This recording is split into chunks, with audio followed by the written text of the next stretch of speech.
हिंदी सुगम भारती कक्षा 7वीं पहली इकाई पाठ नंबर 1 वाचन मेला।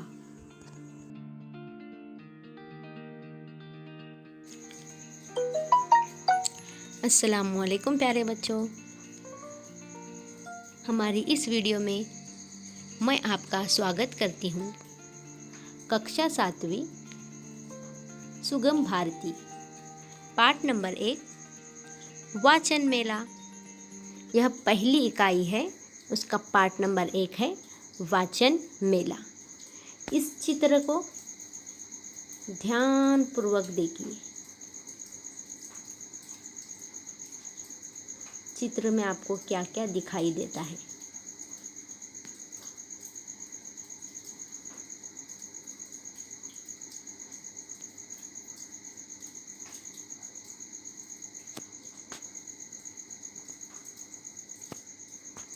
प्यारे बच्चों, वाचन मेला यानी यहाँ पुस्तकों का मेला लगा हुआ है।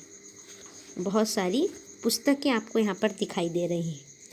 एक बड़े खुले परिसर में यह मेला लगा है। मेले में देखिए बहुत से स्त्री हैं, पुरुष हैं और बच्चे भी दिखाई दे रहे हैं। मेले में स्कूल गणवेश में कुछ बच्चे आपको दिखाई देंगे। गणवेश का मतलब होता है स्कूल यूनिफॉर्म, है ना। तो ये देखिए गणवेश में आपको कुछ छात्र छात्राएं दिखाई पड़ रही हैं, जो एक सुंदर पालकी में कुछ पुस्तकें रखकर पुस्तकों की शोभा यात्रा निकाल रहे हैं। तो इनकी यात्रा को देखकर ऐसा लगता है जैसे यह एक ग्रंथ डिंडी है, यानी एक रैली निकाली गई है ताकि सबको पुस्तकों का महत्व पता चल सके। अब देखिए, जब ये शोभा यात्रा निकाल रहे हैं,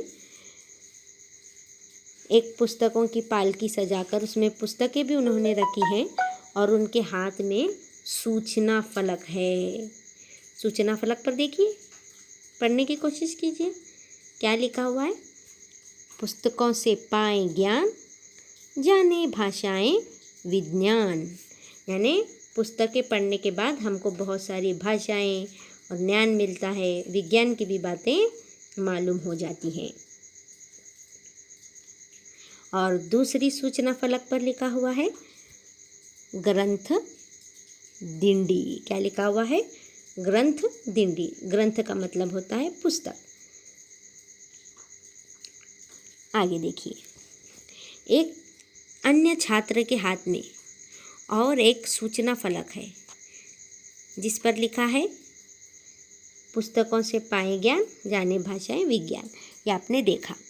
मेले में हमें तरह तरह की पुस्तकें दिखाई पड़ रही हैं। यह देखिए, यहाँ कुछ पुस्तकें पढ़ते हुए आपको छात्र छात्राएं, बच्चे दिखाई देंगे। यहाँ पर तो देखिए कितनी सारी पुस्तकें रखी हुई हैं।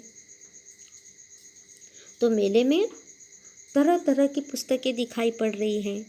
विषयानुसार अलग अलग विभाग बने हुए हैं, यानी विषय के अनुसार अलग अलग सब्जेक्ट के अनुसार क्या किया गया है। यहाँ पर विभाग बने हुए हैं, हिस्से बने हुए हैं। जैसे कि यहाँ पर है और साहित्य, जो बड़े बच्चों के लिए रखा गया है। लेफ्ट में अगर आप देखेंगे तो बाल साहित्य, जो छोटे बच्चों के लिए किताबें रखी गई हैं। बाल साहित्य के बाजू में विज्ञान कथा की बहुत सारी पुस्तकें रखी दिखाई दे रही, जिसमें आपको साइंस के बारे में मालूम होगा। विज्ञान कथा यानी हर एक विभाग में बहुत सी पुस्तकें रखी हुई हैं। बाल साहित्य विभाग में ई बुक्स और ऑडियो बुक्स जैसे विभाग भी बने हुए हैं। यहाँ पर नीचे आप देख सकते हैं बाल साहित्य में यहाँ लिखा हुआ है ई बुक्स और ऑडियो बुक्स। इस प्रकार के यहाँ पर पुस्तकें रखी हुई हैं। इनमें रखा हुआ साहित्य आपको डिजिटल रूप में देखने मिलेगा, यानी सीडी वगैरह इसमें मिलेंगी। बाल साहित्य विभाग में आपने देखा ई बुक्स है और साथ ही साथ उसमें ऑडियो बुक्स भी रखा हुआ है। पास ही विज्ञान कथा विभाग, जो अभी अभी आपको मैंने दिखाया, विज्ञान कथा विभाग यहाँ पर है। यहाँ एक छोटा लड़का एक लड़की से बाल साहित्य के बारे में कुछ पूछ रहा है। यहाँ पर देखिए, ये दोनों आपस में बातें कर रहे हैं पुस्तक को लेकर। पीछे अनेक स्त्री पुरुष खड़े दिखाई दे रहे हैं। वहाँ शायद वयस्क साहित्य रखा हुआ है, यानी बड़े प्रौढ़ लोगों के लिए, बड़े लोगों के लिए जिसे कहते हैं यहाँ पर, वह साहित्य यानी किताबें उनके लिए रखी गई हैं। यानी यहाँ पर आप देख सकते हैं कि आपको बाल साहित्य, किशोर साहित्य और साथ ही साथ वयस्क साहित्य देखने को मिल रहा है। यह एक वाचन मेला है जिसमें आपने बहुत सारी पुस्तकें देखी। यहाँ देखिए आखिर में क्या लिखा हुआ है, पुस्तकें हैं हम सबकी साथी, प्रज्वलित करें ज्ञान की बाती, प्रज्वलित करें ज्ञान की बाती। तो फिर मिलेंगे नेक्स्ट वीडियो में। Nuzhat Tanveer Ahmed Bagalkote, assistant teacher, Maharashtra Urdu high school Kadwai, ज़िला रत्नागिरी।